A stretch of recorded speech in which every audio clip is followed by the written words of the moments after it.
At this time, it is my privilege to present to you our commencement speaker. Our commencement speaker today is Mr. James H. Dickerson. Mr. Dickerson has sat on this stage for the last 6 years as a regent. His term expired as a regent on January 31, 2013. Today, he honors us by returning as our commencement speaker. Now, Mr. Dickerson himself is a graduate of SFA, as well as his mother. He graduated from SFA in 1968 with a major in chemistry and a minor in biology. And in that same year, 1968, he went to work for Dow Chemical as a research chemist. And he served in that position for some 11 years to 1979. Now, during that period of time, he worked Dow Chemical in the daytime, but at night, he went to South Texas College of Law, where he earned his doctorate of jurisprudence degree.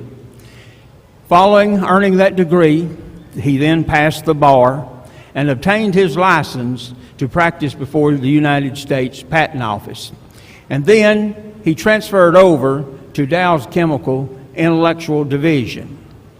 And there he served in Freeport, Texas. He served in Midland, Michigan. He served in Walnut Creek, California, and he served in Zurich, Switzerland. Throughout his career, he managed many legal professions in the United States, in Switzerland, in the Netherlands, and in Japan, and in Germany. And then in 2004, he retired as a renowned patent attorney. And he and his wife, Linda, moved to New Braunfels to be close to their granddaughters. Now, Mr. Dickerson retired from Dow Chemical as a patent attorney, but he did not retire. He has been extremely busy since then, doing volunteer work and serving on various boards. In New Braunfels, he has served on the Public Libraries Foundation. He has served on the New Braunfels Ethics Commission. He has served on their county's Habitat for Humanity Board of Directors, and he has served as a tutor at his granddaughter's elementary school. In 2004, Governor Rick Perry named him the regent at Stephen F. Austin State University, and he has been extremely engaged with our university since his appointment. For 4 years, he served on the Academic and Student Affairs Committee. 2 years, he served as chair of that committee. Another year, he served on the Building and Grounds Committee. And for the last 2 years, he has served as an officer of the board, serving as the secretary to our Board of Regents. Now, his term expired, as I said, on January the 13th, 2013. But Governor Perry did not wait for his term to expire to go ahead and name him to another state board. Before 2012 was over, Governor Perry named him to the Texas Medical Board Review Committee, District 4. So for a number of months, he held positions on both state boards. So now he will be serving on that Texas Medical Board Review Committee, District 4, until January the 15th, 2016. There's no doubt in my mind, knowing the kind of individual he is, that the governor of Texas will appoint him to another state committee when his term expires. Now, regardless of how successful he has been as a patent attorney, or how busy he has been doing volunteer work or serving on boards, he is first and foremost a family man. And his family is with him today. And I think it's appropriate that we recognize them. And I'm going to call their names and ask them to stand and remain standing, and then ask you to help acknowledge them at one time. First, his wife Linda, his son Paul, his son Clif, his daughter-in-law Allene, his granddaughter Laurel, and his granddaughter Avery. And I would say to the Dickerson family that many of us here have had the privilege to know and work with for 6 years. Your husband, your father, your father-in-law, and your grandfather. And today we would like to thank you for coming to SFA with him today. Thank you.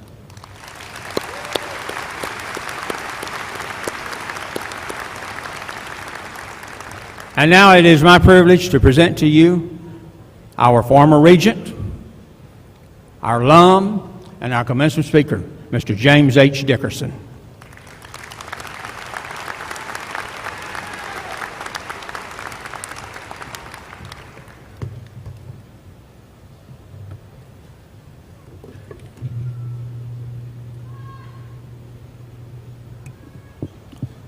Thank you, Dr. Patillo. Appreciate it. Class of 2013, your years of elementary school, middle school, high school, and your thousands of hours of work and study at Stephen F. Austin State University are paying off today. Congratulations. Let's give yourselves a round of applause.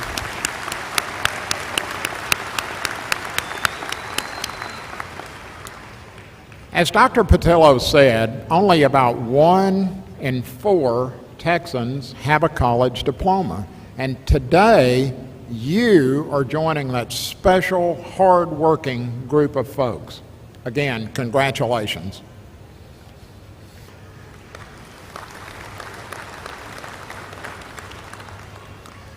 Dr. Patillo just introduced my family, especially Laurel and Avery. During my time on the Board of Regents, Laurel and Avery have come to Stephen F. Austin numerous times, and I've spent many hours with them.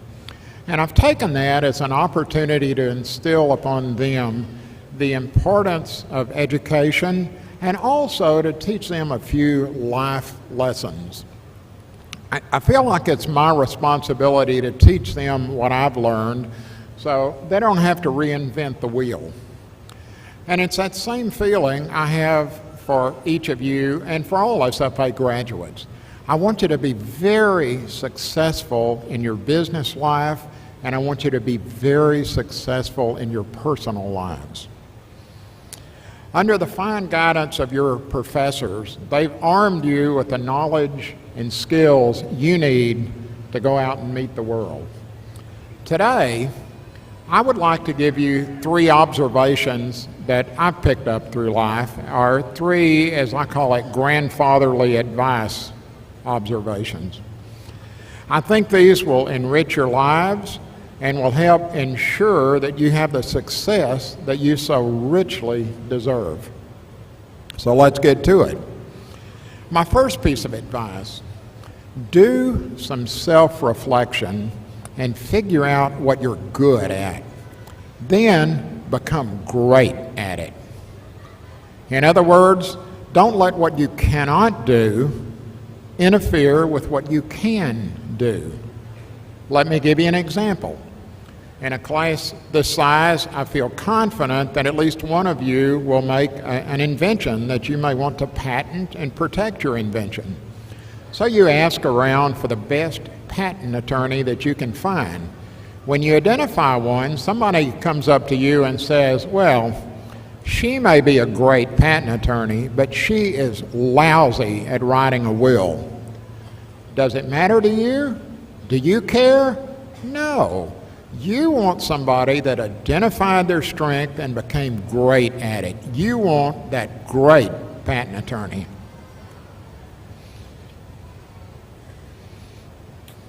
So my first piece of advice is find your strengths and become great at them.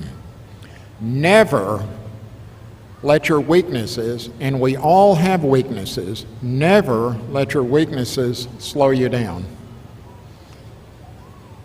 My second piece of advice: pay very close attention to the little decisions in your life. It sounds counterintuitive, but it's these little decisions, they're the ones that need very careful attention. We all give great consideration to the big events, our careers, our finances, marriage, but we spend little or no time on so many of the little decisions and interactions. Again, let me give you an example. When we are under great stress, how do we treat our families? How do we treat our coworkers? It's all of those hundreds of interactions and thoughtless words that receive very little consideration.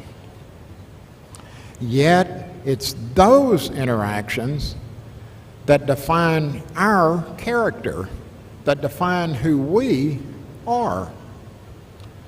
Don't let inattention to the small stuff, the little things, alter the person that you want to be. Which brings us to my third, my favorite, and by the way, my final piece of advice, or should I say Winston Churchill's advice to never, never, never give up. Life is tough. No matter how hard you work, no matter how good your intentions, bad things will happen to you. But it's not what happens to you, it's how you let it affect you. Let's consider the workplace, although this applies to your personal life as well. In a class this size, it's virtually guaranteed that at least one of you, despite your best efforts, will find yourself jobless at some point. It's tough, it's embarrassing, it's disorienting, but you cannot stop. As winners, you must pick yourself up, work your way through the issue, and find that job. Now, the good news is, once you've worked your way through your struggle, you'll find that you're wiser, you're stronger, you're much more experienced, and you have a much better sense of what makes you happy. Life will knock you down, whether in the forestry, business, liberal arts, science, nursing, or math fields. True success comes to those who hold on long after others have let go. Never, never, never give up. So let's review. You arrived today with exceptional and hard-earned knowledge, and I've given you some advice. My advice has been, take stock of your particular strengths, define what they are, and become absolutely great at them. And as you move forward in life, pay very close attention to the little decisions. They make you who you are. And regardless of life's difficulties, never, never, never give up. Ladies and gentlemen, it's been my honor to serve as a member of your Board of Regents for the last 6 years. I'm excited about your road ahead, and I wish you all the success in the world. This is my final official act at Stephen F. Austin State University. So from my family to you and to your families, I offer a heartfelt congratulations.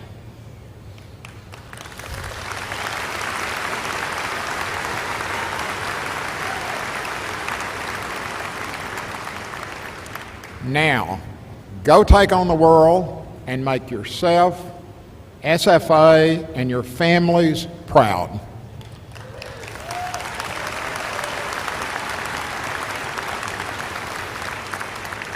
Okay, class of 2013, are you ready for the big event? Dr. Patillo, let's do it.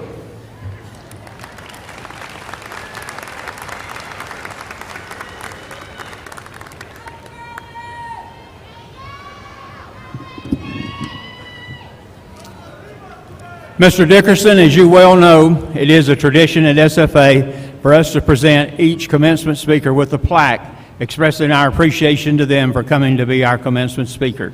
Today, on behalf of our graduating seniors in SFA, I would like to present such a plaque to you and thank you for speaking to this one half of our graduating class and also for coming and speaking to the other one half of our graduating class this morning at 9:30. I know you concluded by saying this was your last official duty at SFA, but I would like to add one more request on that list, and that was you spend the next few years continuing to work on Laurel and Avery so they will be lumberjacks in a few years. Thank you.